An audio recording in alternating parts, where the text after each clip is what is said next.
Seher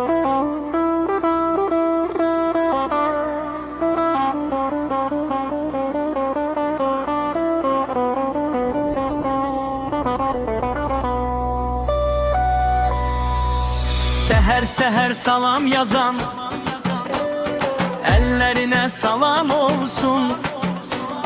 Baştan başa bütün Turan ellerine salam olsun.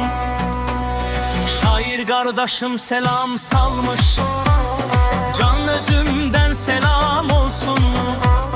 Ne güzel de hal anlatmış, Türk sazından selam olsun.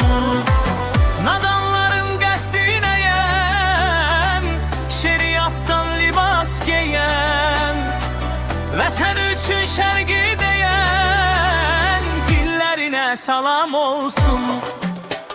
Yarenlerle birlik oldum, şeriattan libas giydim, yer altında kefin yırttım, hak gözümden selam olsun.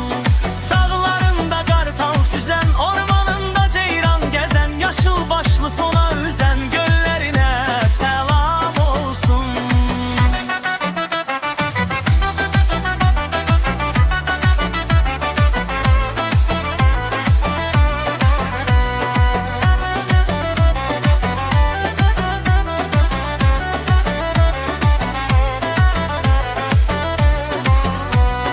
Dağlarında kartal oldum, ormanında kurta döndüm.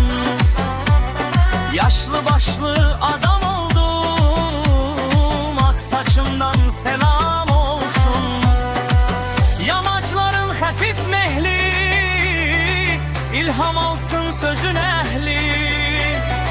Gülşeninde şehli şehli, güllerine salam olsun. Gece mehtabı ilham verir dost mahtabı, Azerbaycan can ahbabı, al gülümden selam olsun. Cümşüdüdür dostu bilen, sevinç gemi birge bölen, şehre dönüp akıp gelen sellerine salam olsun.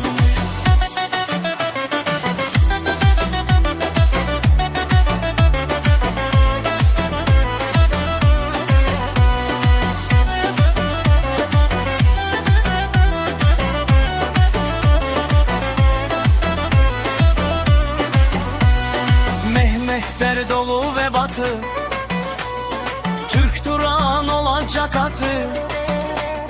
Geç millet birliği şartı, başucumdan selam